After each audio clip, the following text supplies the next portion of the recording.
Γεια σας, είμαι η Κατερίνα και σήμερα θα σας δείξω 16 τρόπους με τους οποίους μπορείτε να πείτε καλή τύχη. Ξεκινάμε λοιπόν. Ξεκινάμε με το καλή τύχη. Για παράδειγμα, ο αδερφός σας θα παίξει ένα αγώνα ποδοσφαίρου και εσείς του εύχεστε καλή τύχη. Δηλαδή, να παίξει καλά και να κερδίσει η ομάδα του. Ακολουθεί το δώσ' τους να καταλάβουν. Για παράδειγμα, ο φίλος σας έχει ένα αγώνα μπάσκετ και εσείς του λέτε δώσ' τους να καταλάβουν. Ουσιαστικά παίξε τέλεια και κέρδισε εσύ και η ομάδα σου τους αντιπάλους. Δώσ' τους να καταλάβουν. Ή δώστε τους να καταλάβουν. Δηλαδή όλη η ομάδα να τα δώσει όλα ώστε να κερδίσει τους αντιπάλους. Δηλαδή σαν να λέμε δείξτε τους ποιος είναι ο αρχηγός. Ποιος είναι ο καλύτερος.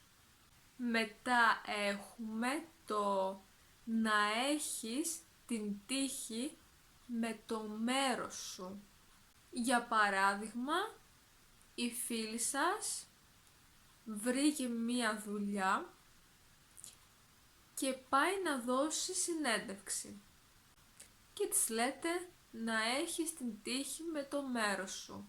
Δηλαδή, ελπίζω να τα πας καλά στην συνέντευξη και να σε πάρουν στη δουλειά. Ακολουθεί το διέλυσέ τους. Για παράδειγμα, ο ξάδερφός σας συμμετέχει σε ένα διαγωνισμό χημείας και εσείς του λέτε διέλυσέ τους. Δηλαδή, δείξε το καλύτερό σου εαυτό και νίκησέ τους. Μετά έχουμε το θα τα πας τέλεια. Για παράδειγμα, η φίλη σας θα δώσει εξετάσεις πιστοποίησης της αγγλικής γλώσσας και είναι πάρα πολύ αγχωμένη. Και εσείς για να την ενθαρρύνετε της λέτε θα τα πας τέλεια. Ακολουθεί το ο Θεός μαζί σου. Για παράδειγμα, μία μαθήτρια γράφει ένα τεστ στο σχολείο και οι γονείς της λένε ο Θεός μαζί σου. Δηλαδή, να σε βοηθάει ο Θεός και να τα πας πολύ καλά, να τα καταφέρεις. Μετά έχουμε το έχεις. Για παράδειγμα, ο αδερφός σας παίζει τένις και έχει έναν δύσκολο αγώνα και δεν είναι σίγουρος αν τα καταφέρει και κερδίσει τον αντίπαλο και εσείς του λέτε το έχεις, δηλαδή θα τα καταφέρεις. Το έχεις το παιχνίδι, είναι δικό σου.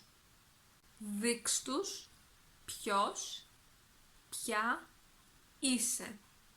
Για παράδειγμα, ο φίλος σας συμμετέχει σε ένα διαγωνισμό ζωγραφικής και του λέτε δείξ' τους ποιος είσαι. Δηλαδή, κάνε το τέλεια και θα πάρεις την πρώτη θέση. Ή η φίλη σας συμμετέχει σε ένα διαγωνισμό ζωγραφικής και της λέτε δείξ' τους ποια είσαι. Δηλαδή, δείξ' τους τι μπορείς να κάνεις και θα τα πας τέλεια. Μετά έχουμε το δώστα όλα. Για παράδειγμα, ο φίλος σας συμμετέχει σε ένα τουρνουά πόκερ και εσείς του λέτε δώστα όλα. Δηλαδή, δώσε ό,τι έχεις και δεν έχεις και θα κερδίσεις. Δηλαδή, δείξε το καλύτερό σου εαυτό και θα τα πας τέλεια. Μετά έχουμε το καλή επιτυχία. Για παράδειγμα, η αδερφή σας έχει εξετάσεις στο πανεπιστήμιο και εσείς της λέτε καλή επιτυχία. Δηλαδή να πας πολύ καλά και να πάρεις πολύ καλούς βαθμούς. Της εύχεστε μόνο επιτυχία. Θα τα καταφέρει. Ακολουθεί το όλα θα πάνε καλά. Για παράδειγμα, ο αδερφός σας βρήκε μια καινούρια δουλειά και είναι η πρώτη μέρα που θα πάει να δουλέψει. Και είναι πολύ αγχωμένος, γιατί είναι μια νέα θέση και δεν ξέρει αν τα καταφέρει. Και εσείς του λέτε όλα θα πάνε καλά. Δηλαδή μην ανησυχείς, θα τα καταφέρεις. Μετά έχουμε το δεν σε φοβάμαι. Για παράδειγμα, ο αδερφός σας δίνει εξετάσεις ισπανικών και είναι αγχωμένος και δεν ξέρει αν τα καταφέρει. Και εσείς του λέτε δεν σε φοβάμαι. Δηλαδή είμαι σίγουρος ή σίγουρη ότι θα τα καταφέρεις. Δεν σε φοβάμαι. Θα τα πας τέλεια. Ακολουθεί το θα τα καταφέρεις. Για παράδειγμα, ο φίλος σας πρέπει να κάνει μία παρουσίαση στο πανεπιστήμιο και είναι πολύ αγχωμένος και δεν ξέρει άμα τα καταφέρει. Και εσείς του λέτε θα τα καταφέρεις. Θα τα πας περίφημα. Ακολουθεί το πίστεψε στον εαυτό σου. Για παράδειγμα, η φίλη σας συμμετέχει σε ένα συνέδριο στο οποίο θα πρέπει να μιλήσει και είναι πολύ αγχωμένη και δεν είναι σίγουρη αν μπορεί να μιλήσει μπροστά σε πολύ κόσμο και εσείς της λέτε πίστεψε στον εαυτό σου. Δηλαδή πίστεψε ότι μπορείς να το κάνεις και θα το κάνεις. Θα τα καταφέρεις. Ακολουθεί το θα νικήσεις.